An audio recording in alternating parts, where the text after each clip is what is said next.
en 2007, et c'est l'exposition Jean-François Vautrin et Yves Solania à l'espace Mezzara. Voilà. Donc nous allons découvrir ensemble ce superbe immeuble et le résultat d'une superbe installation.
Ben oui, comme ça j'enregistre. Ah oui.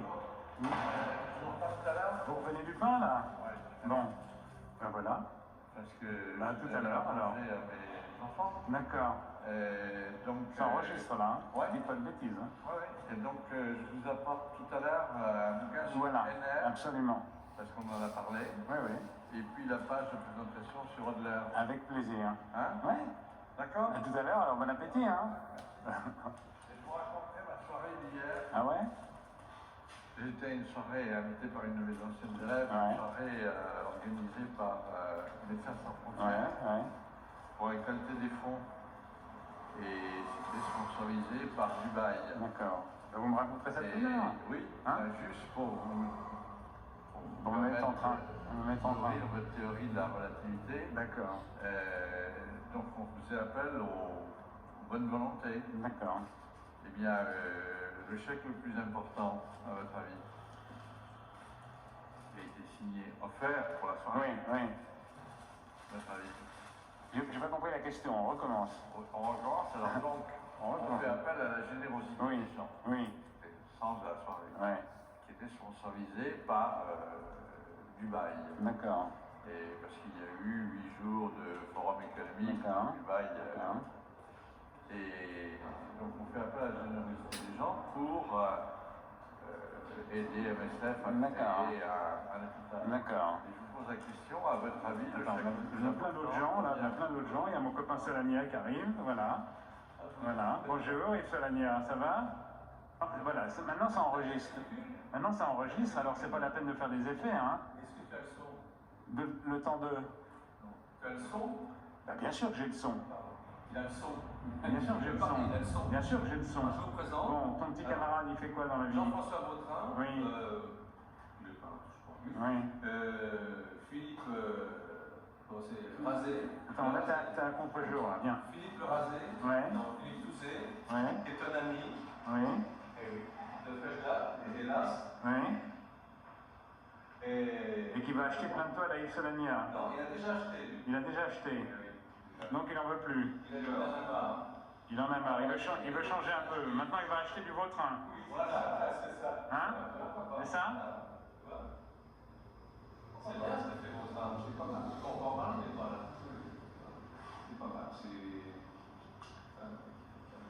Le monsieur que tu viens de voir, là, que j'interviewais, c'est un professeur d'histoire de l'art, oui. J'avais l'impression qu'il... Ben non, mais il me parlait comme ça, il va revenir à 3 heures. C'est un professeur d'histoire de l'art, dont la femme vient de faire une thèse sur George Sand, après avoir fait une thèse sur Vuillard. Donc on a parlé de Vuillard pendant 2 heures il y a 2 jours. Il était là, assis, il ne partait plus. Il était là, assis, il ne partait plus.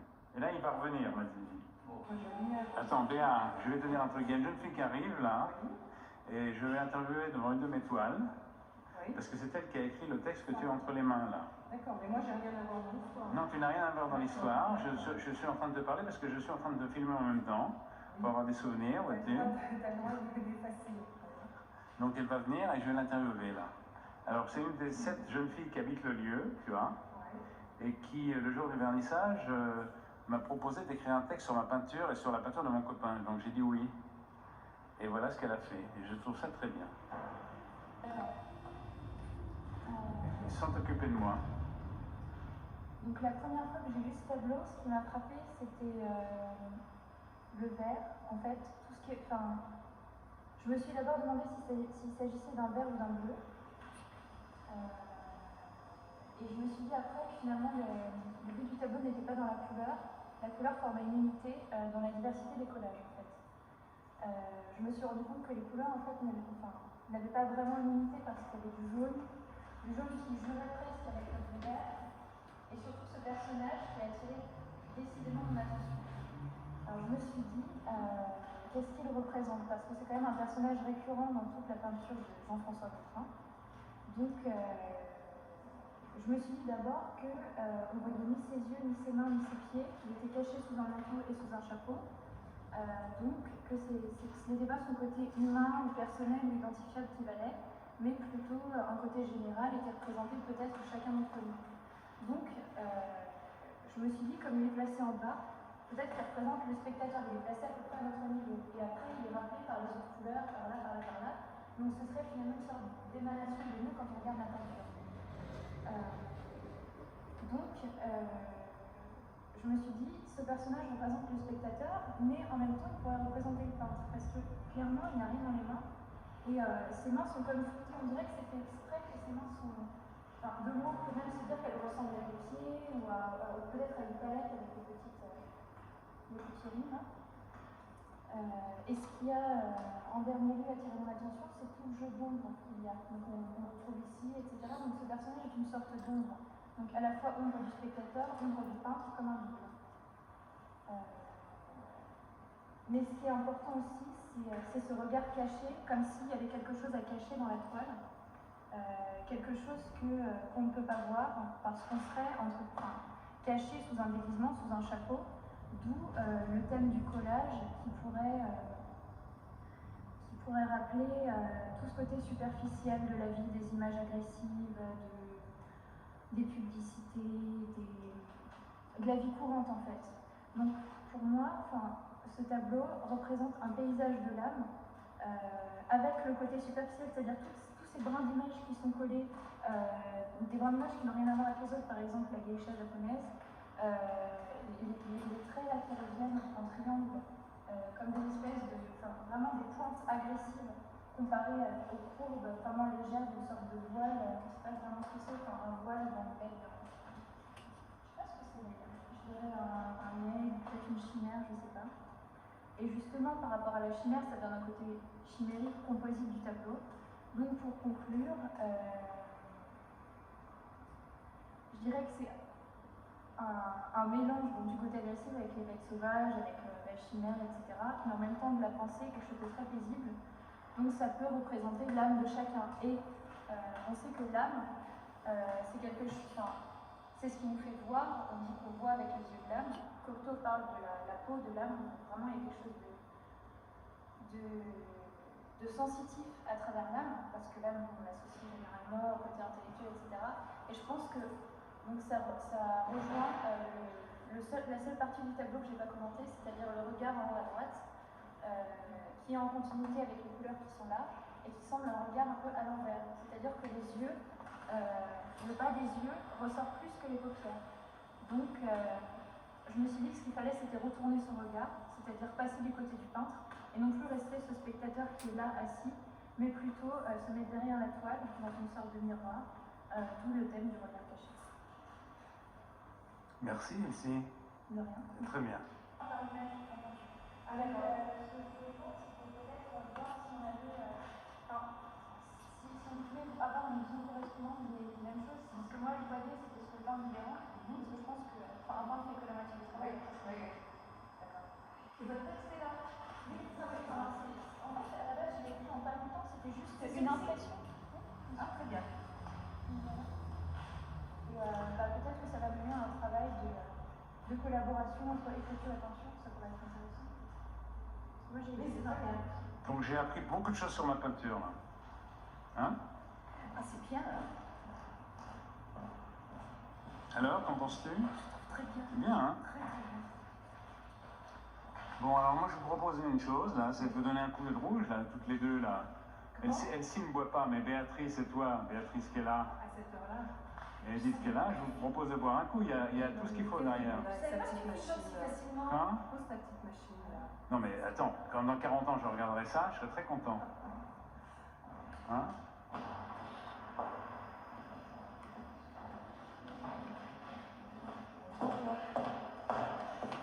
On s'embrasse devant la caméra?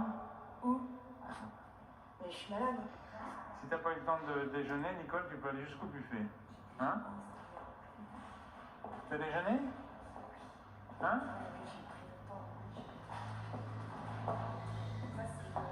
Ça c'est mon copain Yves Solania, mais c'est un clin d'œil à Georges de la Tour. Oui, ça ressemble. Tu vois? Bah oui, forcément, parce qu'il en a extrait. Tu le connais depuis longtemps? On s'est connus à l'âge de 16 ans aux Beaux-Arts de Nancy. C'est pas séparé du tout. Et je suis acteur, en plus c'est le meilleur.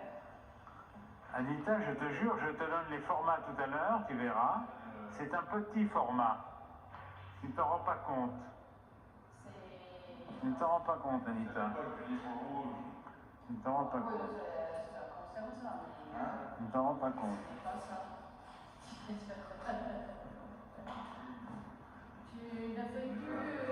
fais plus que...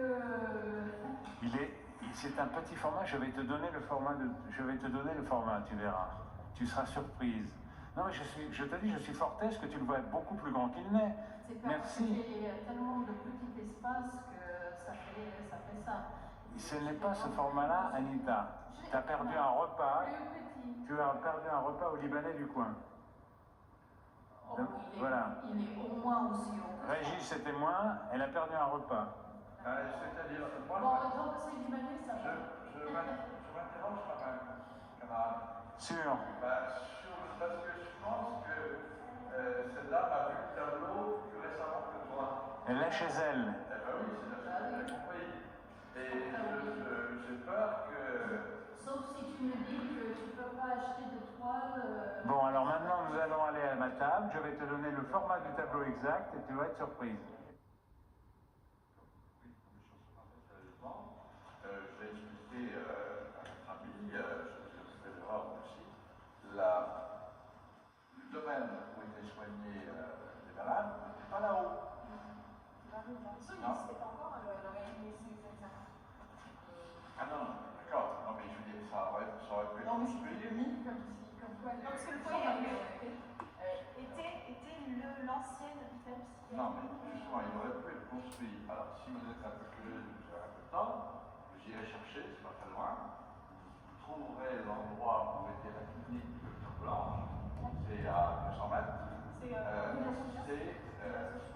Non, c'est la rue s'appelle aujourd'hui rue d'Ankara parce que c'est l'ancien hôtel de la princesse Jeanne qui a été loué par le docteur Blanche, qui a appartenu au début du XXe, qui a appartenu au début du XIXe.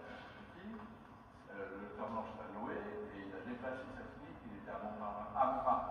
Il l'a déplacé là et donc l'hôtel, vous pouvez voir, il est reconstruit, il a brûlé les 1900, mais c'est actuellement donc l'hôtel, c'est l'ambassade de Turquie, et donc c'est, vous passez la maison de la radio, vous passez la maison de la radio, vous allez rue de 16, ok, et puis vous voyez la rue d'Ankara qui part de travers, et ça monte, le jardin montait derrière, et c'était très grand, il y avait 5 hectares, voilà, justement les aliénés et avait alors il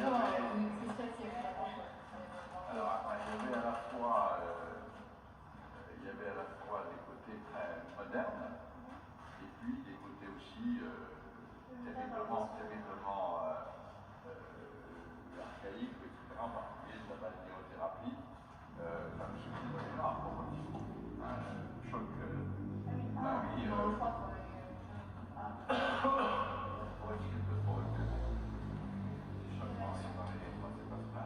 Voilà, donc, et j'ai indiqué aussi. Mais ne fais pas la vedette de mode là. Je fais pas la vedette de mode. Je suis très contente de les revoir. Oui.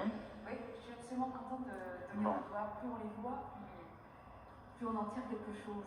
Et en fait, donc ça va venir, le texte va venir alors. Le texte est en train de venir avec tout ce que tu peux me dire dessus. D'accord. Puisque tout ce que tu me dis dessus sera dans le texte. Y compris d'ailleurs ce qu'a pu dire Rosen aussi. Oui. Voilà. Donc je suis en pleine dedans, j'entre dedans. Je suis en train de rentrer dans tes tableaux tranquillement. Et je les découpe en même temps qu'ils se découpent, parce que parfois tu découpes. Ouais. Donc je suis en train de voir à la fois les compositions et puis les découpages quand il y a découpage. Donc le texte, je le lira. Voilà, j'espère. Il s'appelle Yann Kersavé, quelque chose. Yann Kersavé. Yann Kersavé, c'est un grand créateur, il fait de l'architecture. Tu sais, moi j'apprends des choses parce que je fréquente quelques artistes, parce que sinon je ne saurais pas grand-chose. C'est souvent l'histoire de l'art classique. Ah ouais, la musique, il a mis le corps en lumière. Il a reçu pour les contenus de l'or, ça devient comme un gigantesque décor. Ah oui, c'est vrai.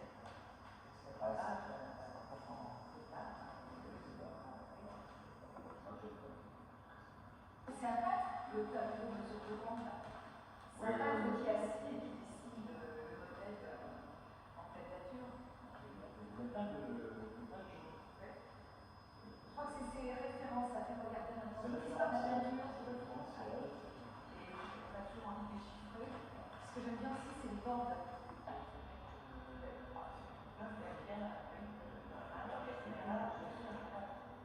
C'est en bande et là c'est découpé. Là. Il donne une leçon sur la couleur. Oui. Oui, parce que t'as compris les complémentaires et les primaires.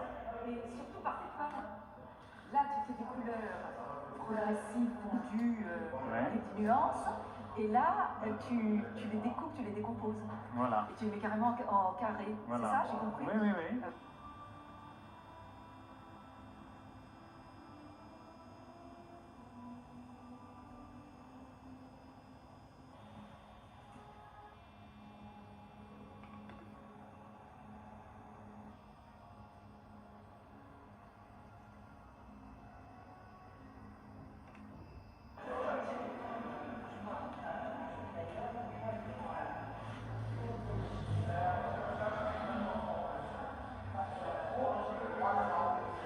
T'as le droit de critiquer, hein?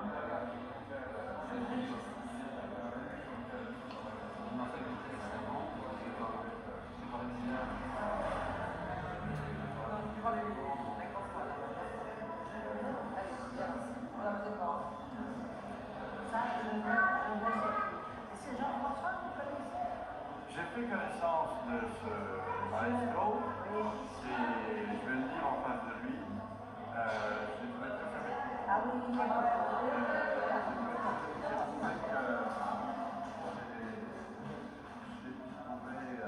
une qualité d'accueil pour la mer.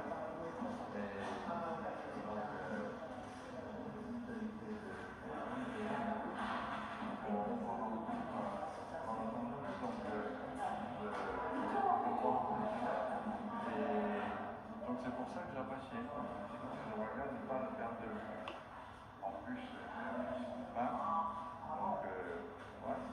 Donc vous vous êtes trouvé des points communs là? À Marseille, on a fait des paires. Marseille, On a fait des paires.